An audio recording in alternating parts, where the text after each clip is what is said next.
Class 12-এর আমরা AC বা alternating current এই চ্যাপ্টারে আমরা চলে এলাম, যার ফার্স্ট পিরিয়ড আজকে।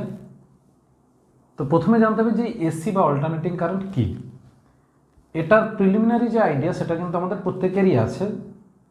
তো সেটা কিন্তু এসি জানলে ডিসিটাও আমাকে জানতে হবে, বা এসি জানতে হলে ডিসিটাও জানতে হবে, অর্থাৎ এসি ডিসি দুটো একই সঙ্গে। তো আমরা আগে ওই আলোচনাতে যাই। ডাইরেক্ট কারেন্ট বা ডিসি, এটাতে বলা আছে যে কারেন্টের ভ্যালু কনস্ট্যান্ট থাকুক বা ভ্যারি করুক, অলওয়েজ পজিটিভ, অর্থাৎ ডিরেকশান চেঞ্জ হবে না। পজিটিভ নেগেটিভ এই ব্যাপারটা আসবে না, অর্থাৎ কারেন্টের ডিরেকশানটা সবসময় সেম থাকবে, তার ভ্যালু সামান্য ফ্লাকচুয়েট করতে পারে বা অনেকটাও ফ্লাকচুয়েট করতে পারে।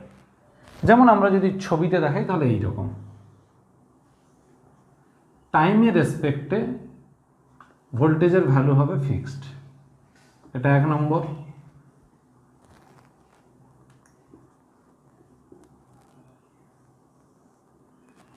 এটা 2 নম্বর, সামান্য ফ্লাকচুয়েট করেছে। এটা 3 নম্বর।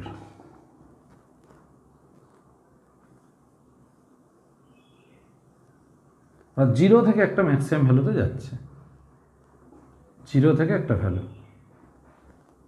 এই সবগুলোই কিন্তু ডিসি, কারণ নেগেটিভে যায়নি। এবার যখন আমরা এসি পড়তে যাব, অল্টারনেটিং কারেন্টের নামের মধ্যেই আছে যে পরিবর্তী, অর্থাৎ যার অভিমুখ পরিবর্তিত হয়, AC.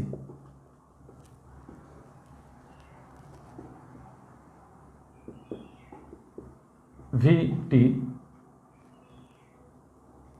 Positive negative, positive negative, positive negative, এইরকম। এটারও ক্ষেত্রে পজিটিভ নেগেটিভ।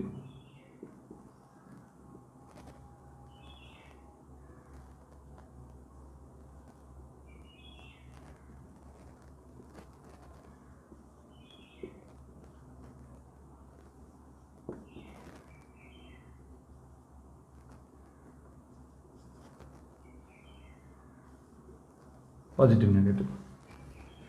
তাহলে এটার ক্ষেত্রে constant value DC, slightly fluctuating value মানে সামান্য চেঞ্জ হবে বা একটু শিফট করবে এরকম ভ্যালু, আর এটা কিন্তু অনেকটাই চেঞ্জ হচ্ছে বা ডিসি। এটাতে দেখো প্রত্যেকটা পজিটিভ নেগেটিভ, মানে এটা যদি ভোল্টেজের 0 ভ্যালু ধরে তাহলে নিচে দিকে নেগেটিভ, এটা 0 নেগেটিভ, এটা 0 নেগেটিভ। এই যে শেপটাকে, এই শেপটাকে আমরা বলবো সাইন গ্রাফ বা সাইন কার্ভ। এইরকমই দেখতে আর একটা, এইটা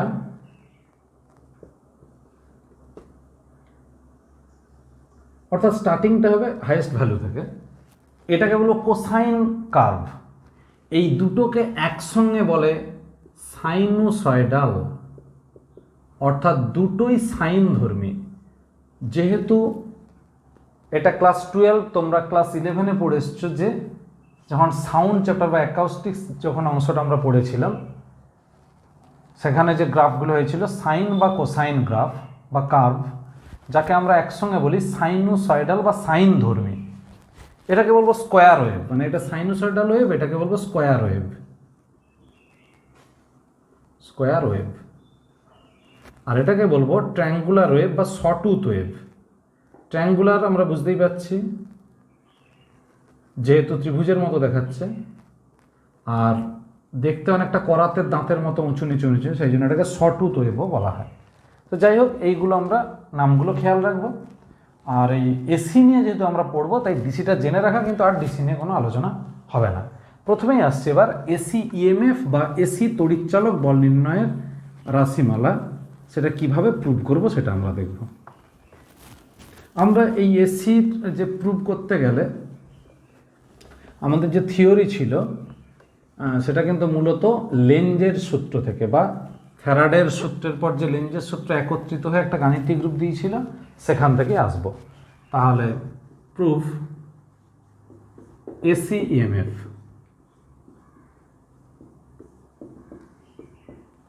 E = -dφ/dt, এই ফর্মুলা থেকে আসবো। কীরকম থিওরিটা হয় না, একটা রেক্ট্যাঙ্গুলার একটা কয়েল এন টার্নের হতে পারে, এরকম অনেকগুলো পাক থাকবে এন টার্ন, যার লেন্থ মানে দৈর্ঘ্য হবে এল এবং প্রস্থ হবে বি, তাহলে এরিয়া মানে প্রস্থচ্ছেদের ক্ষেত্রফল এল বি, আর টার্ন নাম্বার কত এন সমান এন। তাহলে আমরা এখানে লিখতে পারি is equal to minus N d phi by DT, তাহলে minus N D by DT, এটা জায়গায় হবে বি ডট এ, তাহলে E is equal two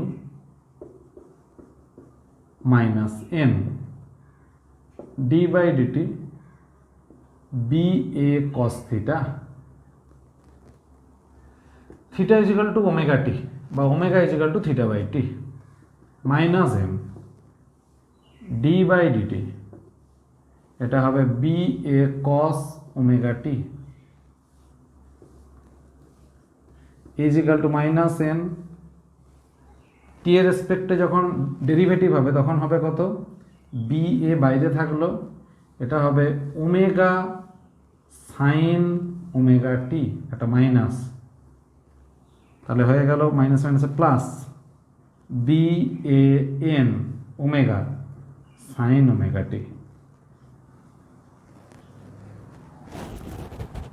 B A N omega is equal to E zero let, তাহলে ই ইজ ইকাল টু কী হবে, E zero sine omega T. এই হলো আমাদের অল্টারনেটিং ইএমএফ বা এসি জন্য দায়ী যে EMF, E is equal to ban omega বা বি এ এন ওমেগা, আমি এটাকে মনে রাখার জন্য উচ্চারণ করি ban omega, B A N omega sine omega T, বা E is equal to E zero sine omega T, যেখানে ই জিরো হলো বি এ এন ওমেগা। এই হলো ফর্মুলা। তাহলে আমরা দেখেই বুঝতে পারছি যে কার কার উপর ডিপেন্ড করে, তাহলে কার কার উপর ডিপেন্ড করে বা সেটা লিখছি। আচ্ছা, এটা যদি ই পেয়ে যাই তাহলে আই কত পাবো, অল্টারনেটিং কারেন্ট কত পাবো না, I is equal to E by R resistance, তাহলে E zero sine omega T by R B A N omega by R sine omega T, sine omega T. তাহলে আই ইজ ইকাল টু আমরা লিখতে পারবো I zero sine omega T, যেখানে I zero হলো B A N omega by R. তাহলে আমরা মনে রাখবো যে অল্টারনেটিং ইএমএফটা চেঞ্জ করে কার কার উপরে, ম্যাগনেটিক ফিল্ড, কয়েলের এরিয়া, টার্ন নাম্বার মানে তার পাক সংখ্যা, কয়েলের মানে কুণ্ডলীর ক্ষেত্রফল, আয়তাকার কুণ্ডলীর ক্ষেত্রফল, চৌম্বক ক্ষেত্র এবং তার কৌণিক বেগ, মানে কত কৌণিক বেগে আমরা ঘুরিয়েছিলাম ম্যাগনেটিক ফিল্ডে রাখাকালীন, অর্থাৎ চৌম্বক ক্ষেত্রে আমরা কতটা ওমেগাতে ঘুরিয়েছি অক্ষের সাপেক্ষে তার উপর ডিপেন্ড করবে। ঠিক একইভাবে কারেন্টটা ডিপেন্ড করে কার উপর, B A N omega by R, মানে ইএমএফ যার যার উপর ডিপেন্ড করে সেগুলো তো আছেই, তার সঙ্গে ওই যে কন্ডাক্টিং ওয়্যার বা যে সার্কিট, তার সার্কিটের টোটাল রেজিস্ট্যান্সের উপরে ডিপেন্ড করবে। তাহলে I is equal to I zero sine omega T, E is equal to E zero sine omega T, এইটা আমরা এবার মনে রাখবো। এরপর জেনারেল ফর্মটা কি হবে,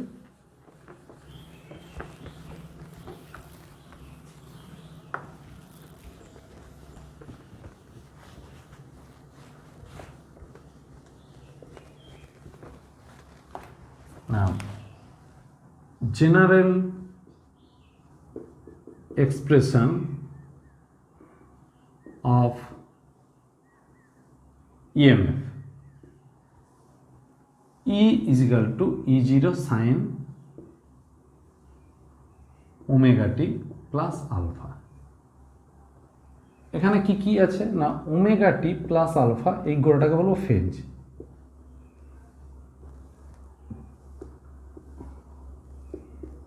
If t is equal to 0 তখন ফেজ কত হবে? এটাকে বলবো আমরা ইনিশিয়াল ফেজ। এই ইনিশিয়াল ফেজ তাহলে কত?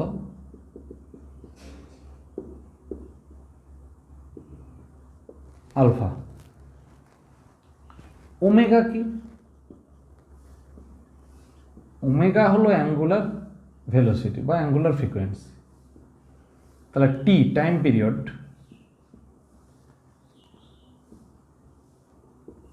এটা কি হবে না 2π/ω। E0 কি না? E0 হলো ম্যাক্সিমাম ভ্যালু অফ ইএমএফ, যেটাকে আমরা বলবো peak value of EMF is equal to BAN omega. আর ই হলো ইএমএফ অ্যাট এনি ইনস্ট্যান্ট, মানে যে কোনো মুহূর্তে আমি তড়িৎচালক বল পাওয়ার আসলে হলো এটাই। এগুলো কোনটা কি সবগুলো বললাম। তাহলে ফেজ বলেছি, ইনিশিয়াল ফেজ বলেছি, ইনিশিয়াল ফেজ কত? আলফা ফেজ বললাম। আচ্ছা, এবার আমরা তার পিক ভ্যালুটাও বললাম। এবার আমরা আসছি ই। তাহলে ই এর ভ্যালুটা চেঞ্জ হচ্ছে, ওই জন্য বলেছি ইএমএফ অ্যাট এনি ইনস্ট্যান্ট। তাহলে যদি প্রত্যেকটা মুহূর্তে চেঞ্জ করে তাহলে আমরা তার কি বের করতে হবে? ই অ্যাভারেজ। তাহলে অ্যাভারেজ ভ্যালু অফ ইএমএফ, এটা তাহলে কেন দরকার হচ্ছে না? যেহেতু ইএমএফ এর ভ্যালুটা প্রত্যেকটা মুহূর্তে মানে এটা এনি ইনস্ট্যান্টে চেঞ্জ করে যাচ্ছে কন্টিনিউয়াসলি, সেই জন্য আমরা এর অ্যাভারেজ ভ্যালু চাই, মানে গড় মান আমরা বের করতে চাই।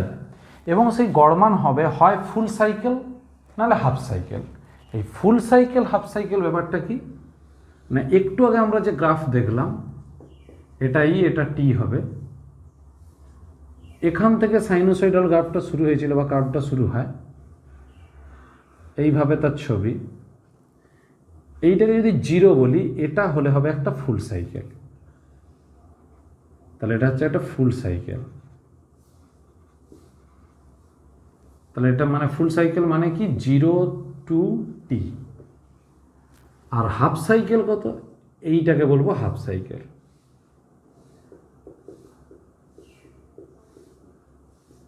হাফ সাইকেল এটা মানে হলো 0 to T/2।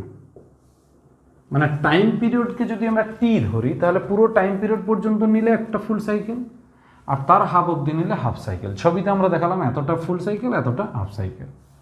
ফেজে চেঞ্জ কেমন হয়? ফেজ যদি হতো তাহলে ফেজ ফুল সাইকেলে কত হবে? 0 to 2π। আর হাফ সাইকেলে কত হবে? 0 to π। এগুলো হচ্ছে আমার ফেজে চেঞ্জ হবে। এইগুলো আমাকে একটু জেনে রাখতে হবে, কারণ আমরা অ্যাভারেজ ভ্যালু আমরা কতজন, যেমন আমি একটা এক্সাম্পল দিতে পারি যে একটা ক্লাসে 60 জন স্টুডেন্ট আছে, মানে 60 জন ছাত্রছাত্রী আছে। তো সেখানে আমি বলতে পারি যে এই 60 জনের উপর প্রত্যেকের বয়স যোগ করে দিয়ে তাকে 60 দিয়ে ভাগ করে অ্যাভারেজ বের করো, মানে একটা গড় এজ তাদের বের করো। আবার বলতে পারি যে 60 জনের উপর ট্রাই করার দরকার নেই, তুমি 10 জনের উপরেও বের করতে পারো বা 30 জনের উপরেও বের করতে পারো। তাহলে সে 60 হলে বলবো ফুল সাইকেল, 30 হলে বলবো হাফ সাইকেল। এবার এক্ষেত্রে যেহেতু পজিটিভ নেগেটিভ হয়, তাহলে ফুল সাইকেলের ব্যাপারটা কি দাঁড়াবে? যতটা পজিটিভ ততটাই নেগেটিভ, যতটা পজিটিভ ভ্যালু পাবো ততটাই নেগেটিভ। তাহলে কি হবে? 0 হয়ে যাবে অ্যাভারেজ ভ্যালু। সেই জন্য এই অসুবিধা দূর করার জন্য আমরা নেব RMS value. RMS means root mean square, মানে আগে আমরা স্কোয়ার করে দেবো, তাহলে নেগেটিভ ভ্যালুটা নেগলেক্ট হয়ে গেল বা আমরা অ্যাভয়েড করে দিলাম নেগেটিভ ভ্যালুটাকে।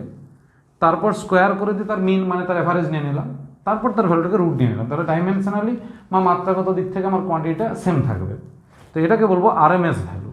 তাহলে আরএমএস ভ্যালু বা এভারেজ ভ্যালু এটা কখন দরকার হচ্ছে? যখন এর ভ্যালুটা কনস্ট্যান্ট নয়, মানে এসির ক্ষেত্রে। ডিসির ক্ষেত্রে কিন্তু এগুলো দরকার নেই। তাহলে এসির ক্ষেত্রে এভারেজ এবং আরএমএস দুটো ভ্যালুরই দরকার। তাহলে আরএমএস ভ্যালুর ফুল ফর্ম হলো root mean square value of EMF. Root mean square value of EMF. তাহলে ই অ্যাভারেজ, ই আরএমএস, এই টার্মগুলো বললাম। এই সেম টার্মগুলো কিন্তু আমরা কারেন্টের ক্ষেত্রে ইউজ করতে পারি। তাহলে আমরা লিখব general expression of AC current বা এসি। তাহলে এক্ষেত্রে আমরা কি লিখব, এগুলোকে আই লিখে দেব, I0। তাহলে এগুলো সব আই হয়ে গেল।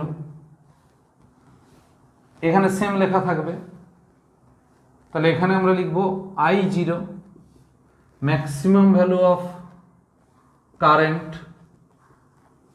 বা পিক ভ্যালু অফ কারেন্ট, এটা হবে বিএনএ বাই আর। আই হবে current at any instant, I average, একইভাবে আই আরএমএস। তাহলে এগুলো সব ইএমএফ না, এগুলো সব কারেন্ট হয়ে গেল। এবার আমরা এই কারেন্টের যে ফেজ পাচ্ছি ওমেগা টি প্লাস আলফা, এই ফেজ এবং ভোল্টেজের মানে ইএমএফ এর যে ফেজ পেয়েছিলাম, দুটো সেম হতে পারে, ডিফারেন্ট হতে পারে। যদি ডিফারেন্ট হয় তখন ফেজ ডিফারেন্স চলে আসবে, অর্থাৎ দশা পার্থক্য তখন কথাটা আসবে। আর যদি ভোল্টেজ এবং কারেন্ট মানে এসি ইএমএফ এবং এসি কারেন্টের ফেজ যদি সেম থাকে, তাহলে আমরা বলবো কি ফেজ ডিফারেন্সটা 0। এগুলো আমরা বলবো। বুঝা গেল? এবার আমরা আসছি, তাহলে এসি ইএমএফ এবং এসি কারেন্টের আলোচনা করলাম। এবার আমরা আসছি অ্যাভারেজ ভ্যালু এবং আরএমএস ভ্যালু কী করে বের করবে। এটা আমি একটা টেকনিক বলবো, এই টেকনিকটা যদি মনে রাখতে পারো আর অঙ্কের সাধারণ কনসেপ্ট অর্থাৎ তার ইন্টিগ্রেশন বা ডিফারেন্সিয়েশনের যদি সাধারণ কনসেপ্ট থাকে, তাহলে কিন্তু তোমাদের এটা হিসাব করতে অনেকটাই সুবিধা হবে, সেটা বলবো।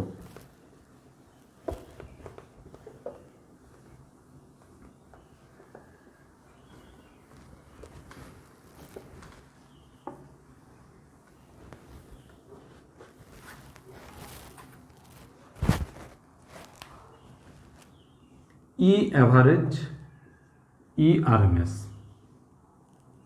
এইটা বের করার প্রসেস যা হবে, আই অ্যাভারেজ এবং আই আরএমএস একই প্রসেস হবে। কি টেকনিক না, এখানে E is a function of T, তাহলে E is equal to E0 sine omega T. সেই জন্য ই অ্যাভারেজ কি হবে, total EMF by total time. কি করা হয়, তাহলে ইন ফুল সাইকেল। হ্যাঁ, প্রসঙ্গত একটু বলি যে আইয়েরও ক্ষেত্রে আমরা ইকুয়েশনটাকে কি লিখছি, I is a function of T, তাহলে I is equal to I0 sine omega T. তো এখানে E0 ইজ ইকাল টু হচ্ছে ব্যান ওমেগা বা BAN ওমেগা, আর এখানে I0 ইজ ইকাল টু হচ্ছে BAN ওমেগা বাই আর।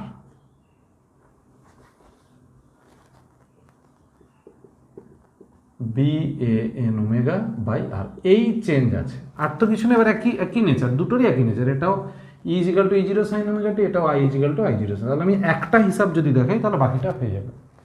তাহলে ফুল সাইকেলে অ্যাভারেজ ভ্যালু কী করে পাবো, 0 টু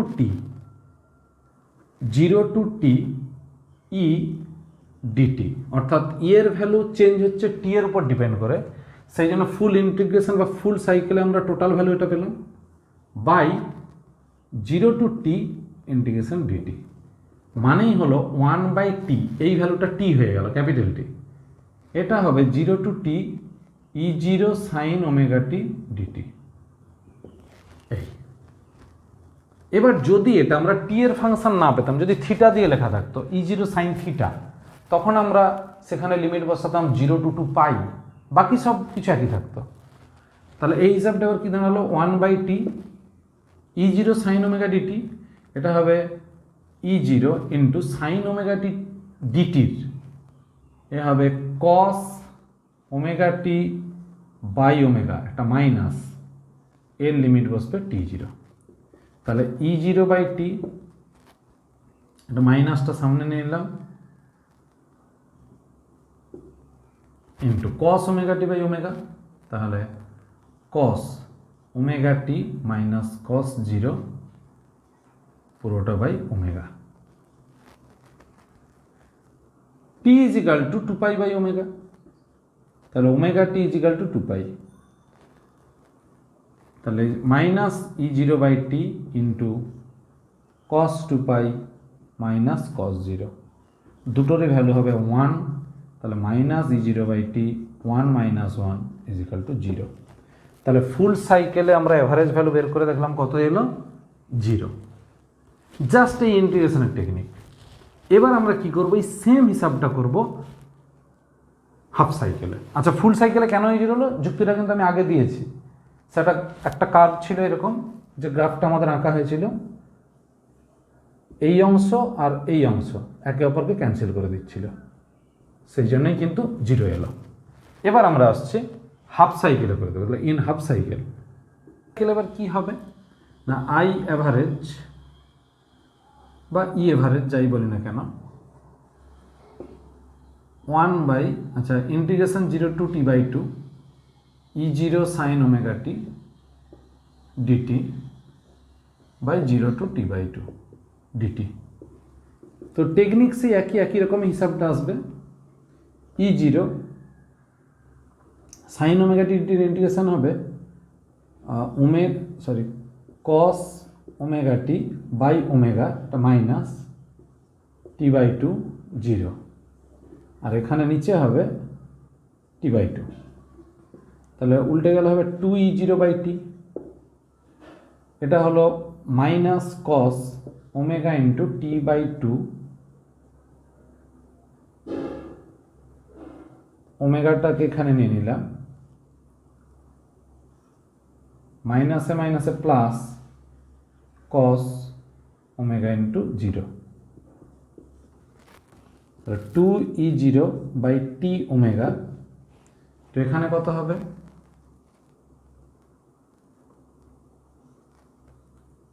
এটার ভ্যালু কত 1, cos ওমেগা ইন্টু 0, তাহলে cos 0 এটা হবে 1, আর এটা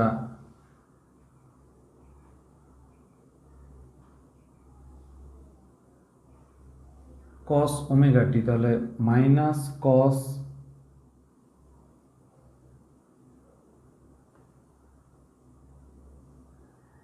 2 পাই, এটা প্লাস 1 এই হিসাব। তাহলে হলো কত 2E0/t ওমেগা, এটা হবে cos পাই মানে মাইনাস 1, তাহলে মাইনাসে মাইনাসে প্লাস 1 প্লাস 1, তাহলে এটা কত হলো 2 ইন্টু E0 ইন্টু 2, আর ওমেগাটির জায়গায় বসবে 2 পাই, তাহলে একটা 2 কেটে গেল, 2E0/পাই। তাহলে E average is equal to 2/পাই ইন্টু E0 মানে পিক ভ্যালু।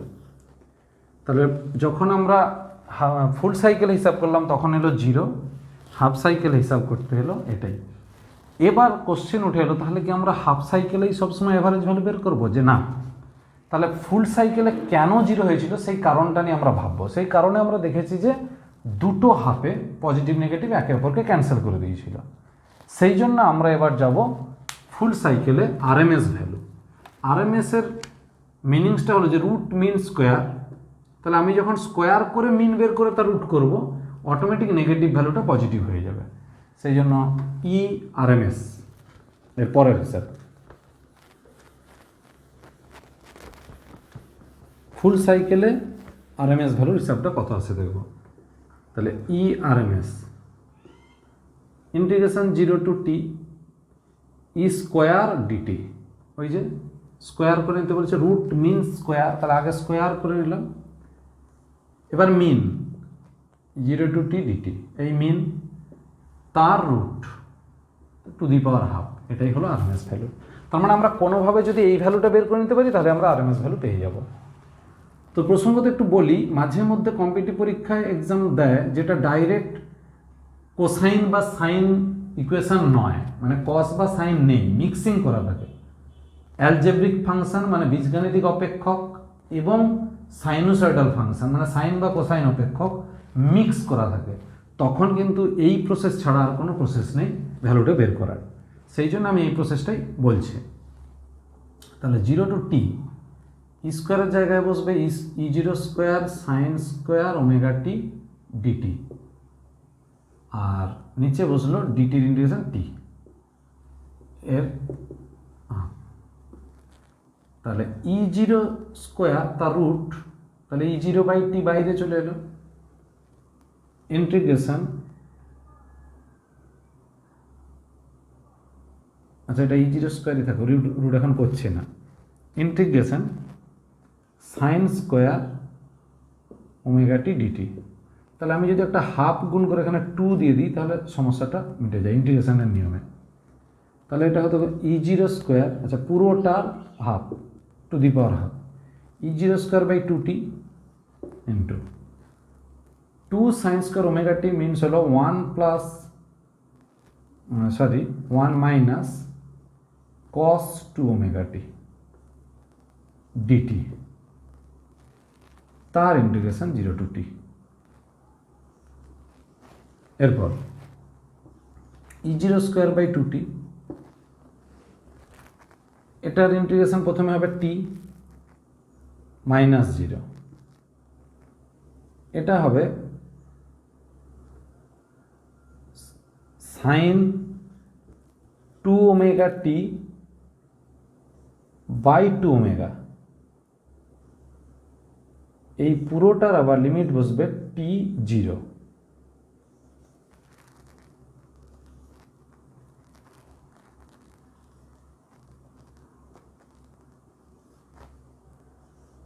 এই গোটাটার হাফ। পরের step E zero square by 2t, এটা T minus sine 2 omega T, T এর জায়গায় টি বসবে, তাহলে কত হবে sine 0 omega T means 2 pi, 4 pi হয়ে যাবে, এটা 0, আবার এটাও হয়ে যাবে 0, তাহলে এই গোটাটার হাফ, তাহলে হবে ই জিরো স্কোয়ার বাই 2 এর রুট, তাহলে হবে ই জিরো বাই রুট 2।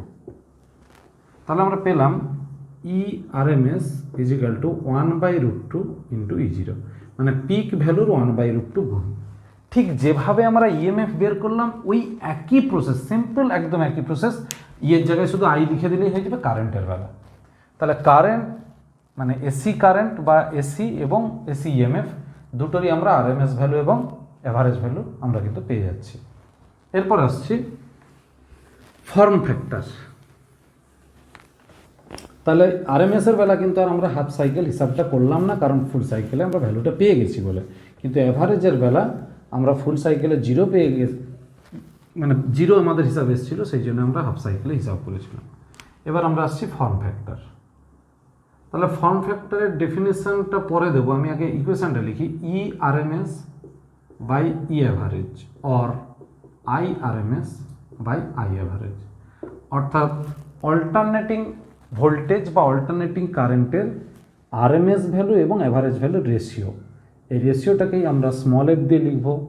তাহলে স্মল এফ ইজিক্যাল টু এটাই, তাহলে হিসাব করলে হয় কত, E zero by root 2 E zero into 2 by pi, তাহলে কত হিসাব হচ্ছে পাই বাই 2 রুট 2, এটা হিসাব করলে হয় অ্যাপ্রক্সিমেট 1.11, এটাই হলো form factor, pi by 2 root 2। তারপর আমরা পরের অংশে আসছি, এবার আসছি ডায়নামো।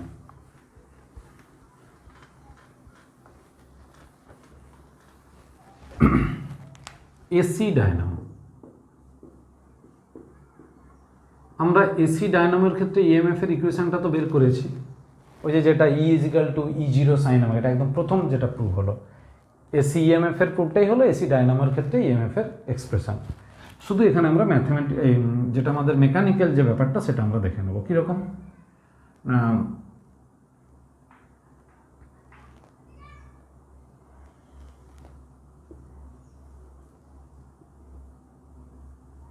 এটা এন পোল আর এটা এস পোল, একটা ম্যাগনেটিক,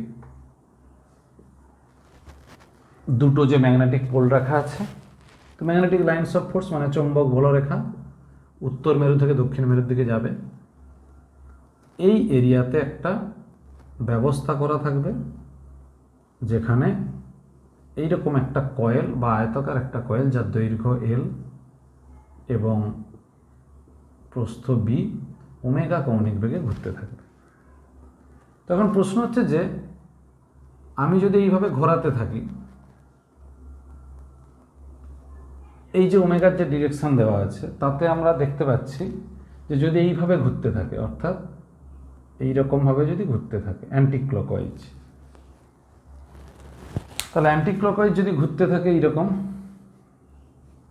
তাহলে এই বাহুটা উপরের দিকে উঠছে, এই বাহুটা নামছে, তাহলে এর মোশন উপরের দিক।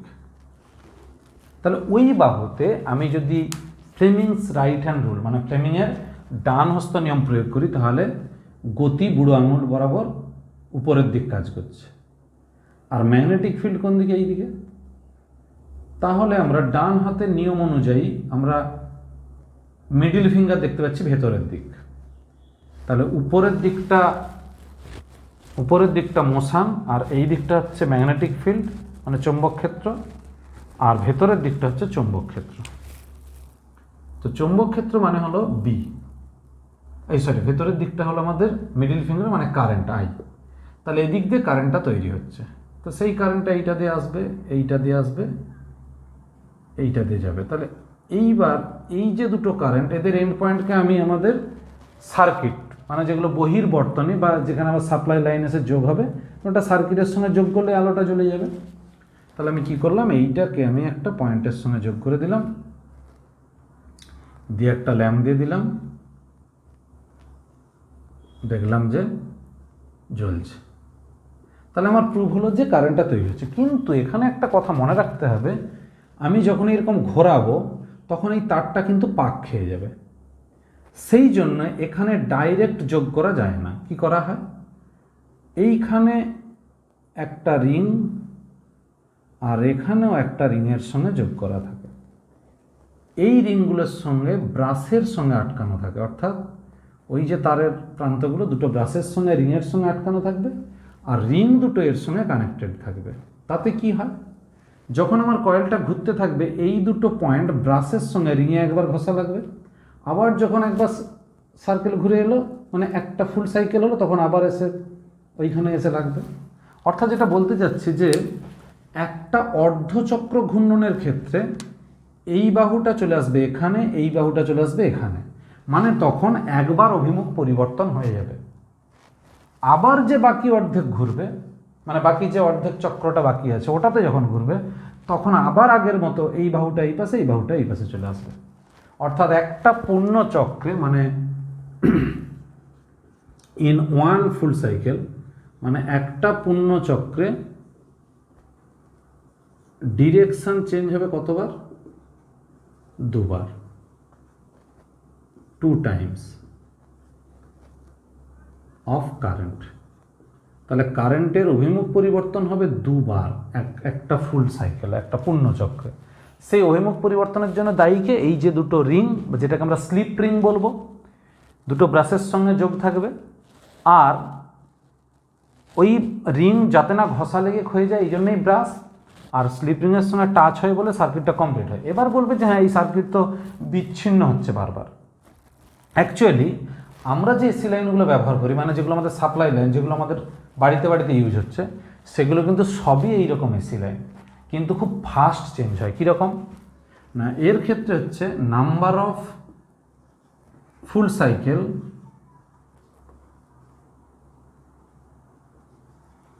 ইন 1 সেকেন্ড কত?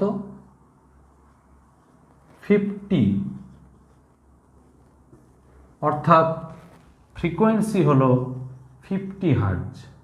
জেনারেলি যেগুলো আমরা ইউজ করি তার ফ্রিকোয়েন্সি হচ্ছে কত? 50 হার্জ। মানে সেকেন্ডে 50 বার ফুল সাইকেল, 50টা ফুল রোটেশন হচ্ছে, তার মানে 100 বার অভিমুখ পরিবর্তন হচ্ছে। ফলে এখানে কিছুই অসুবিধা হবে না খুব একটা, কারণ তুমি বুঝতেই পারবে না যে এই বিচ্ছিন্ন হলো আবার এসে জুড়ে গেল, ওটা তোমার কাছে মনে হবে একটানা। কারণ সেকেন্ডে 50 বার ঘূর্ণন মানে সেকেন্ডে 100 বার অভিমুখ পরিবর্তন হচ্ছে। এটাই হলো এসি ডায়নামোর কার্যনীতি। তাহলে এখন প্রশ্ন উঠে এলো, তাহলে ডিসির ক্ষেত্রে কি হয় না? ডিসির ক্ষেত্রে হয় কি, এইখানে দুটো হাফ সার্কেল থাকে, মানে অর্ধবৃত্তাকার বা সেমি সার্কুলার রিং থাকবে, যেই দুটো রিং কিন্তু এই সার্কিটটার সঙ্গে ঘুরতে থাকবে, অর্থাৎ রিং দুটো এর সঙ্গে তখন টাচ থাকবে না। এটা যেমন কি এই স্লিপ রিংটা এই সার্কিটের সঙ্গে যোগ আছে, তার দুটো অটোমেটিক ঘুরে যাচ্ছে ব্রাশ রিংয়ের সাহায্যে, ব্রাশের সাহায্যে। সেখানে কিন্তু দুটো হাফ সার্কেল করা থাকবে বা সেমি সার্কুলার রিং করা থাকবে বা সিলিন্ডার রাখা থাকবে, যে সিলিন্ডারগুলো কিন্তু ওই তারের সঙ্গে সঙ্গেই কিন্তু ঘুরতে থাকবে, ফলে সেক্ষেত্রে ডিরেকশানটা চেঞ্জ হবে না। তো ডিসি ডায়নামো আমাদের ক্ষেত্রে খুব একটা ইম্পর্টেন্ট নয়, এটা পরীক্ষাতেও আসে না, তাই ডিসি ডায়নামো বইতে আছে, দেখে নিতে পারো। অ্যাকচুয়ালি আমরা পড়বো কিন্তু এসি ডায়নামো। আর এসি ডায়নামোর ক্ষেত্রে বলবো এটা মেকানিক্যাল ব্যাপার, কিভাবে কি ডায়নামোটা কাজ করে সেটা লিখতে হবে। এর সঙ্গে কিন্তু এই E=E0 সাইন ওমেগা টি বা BAN ওমেগা সাইন ওমেগা টি, এটা প্রুফটাও দেখাতে হবে, কারণ এটা হলো ম্যাথমেটিক্যাল ব্যাপার আর এটা হলো মেকানিক্যাল ব্যাপার। এই ডায়নামোর সঙ্গে এবার মোটরের কি ডিফারেন্স সেটা এবার লিখব।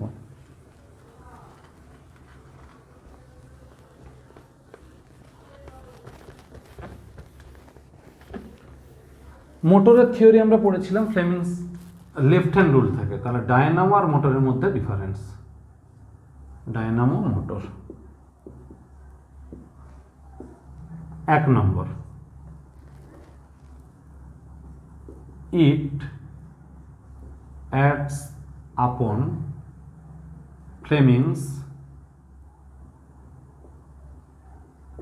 রাইট হ্যান্ড রুল, মানে ডান হস্ত নিয়মের উপর ভিত্তি করে এটা কাজ করে। এটা ইট হবে, ইট অ্যাক্টস, মানে মোটর কাজ করে ফ্লেমিংস লেফট হ্যান্ড রুল।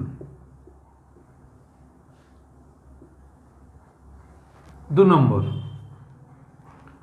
ডায়নামোর ক্ষেত্রে কাজ করে কি ইলেকট্রোম্যাগনেটিক ইন্ডাকশন, এটা হচ্ছে নীতি, ইলেকট্রোম্যাগনেটিক ইন্ডাকশন। আর মোটরের ক্ষেত্রে হবে ম্যাগনেটিক এফেক্টস অফ কারেন্ট।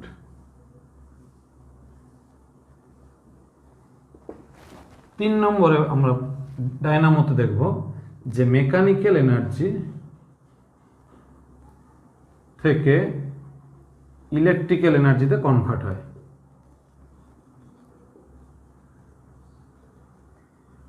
আর এটাতে আমরা দেখব ইলেকট্রিক্যাল থেকে মেকানিক্যাল মোটরে, কারণ মোটরে আমরা দেখি যে কারেন্ট পাঠালে কোনো কিছু ঘুরতে থাকে, তাহলে ইলেকট্রিক্যাল এনার্জি থেকে মেকানিক্যাল এনার্জিতে কনভার্সন।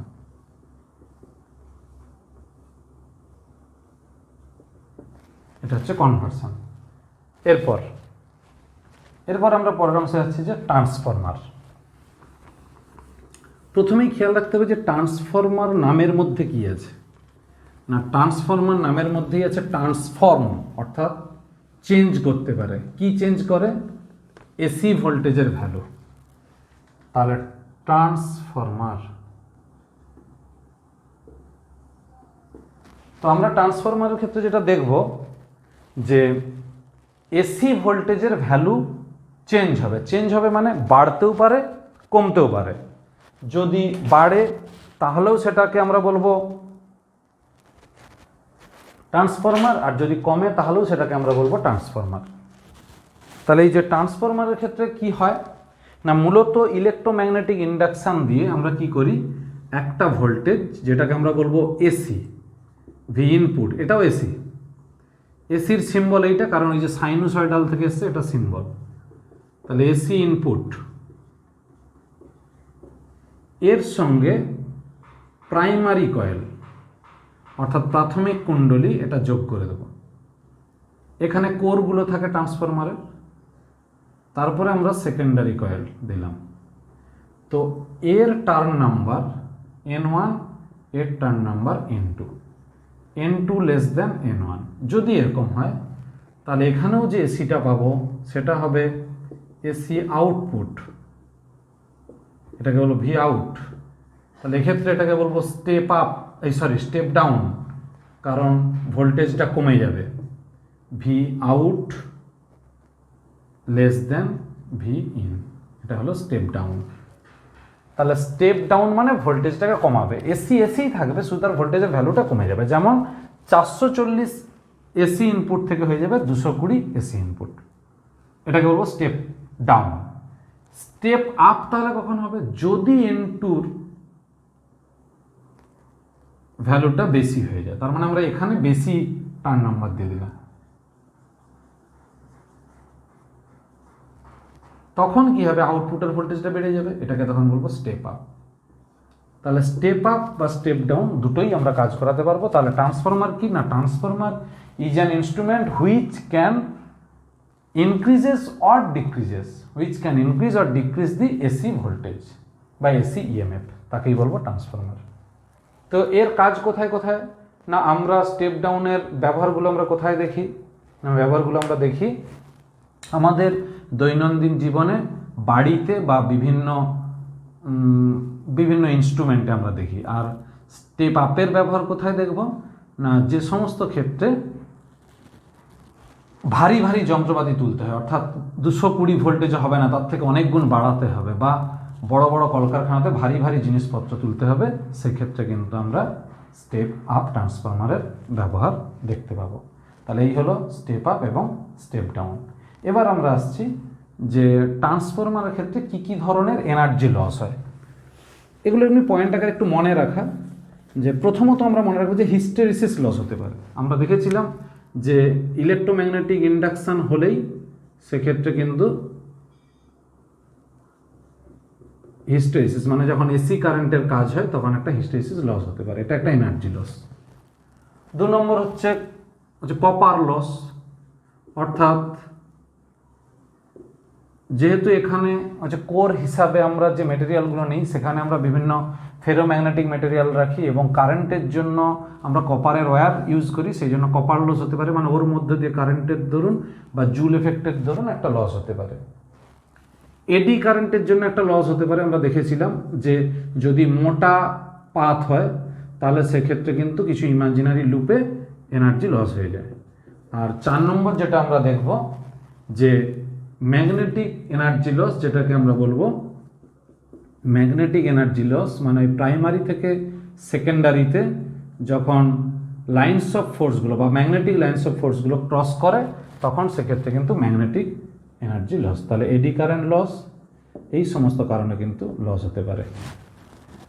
আর এই লসটা আমরা কমাতে পারি যদি আমরা লোহার মজ্জা আমরা ইউজ করি। তাহলে এফি কোর মানে আয়রন কোর যদি আমরা ইউজ করতে পারি তাহলে সেক্ষেত্রে কিন্তু লোহার মজ্জা ব্যবহার করব, সেক্ষেত্রে কিন্তু এনার্জি লস অনেকটা কমে যায়।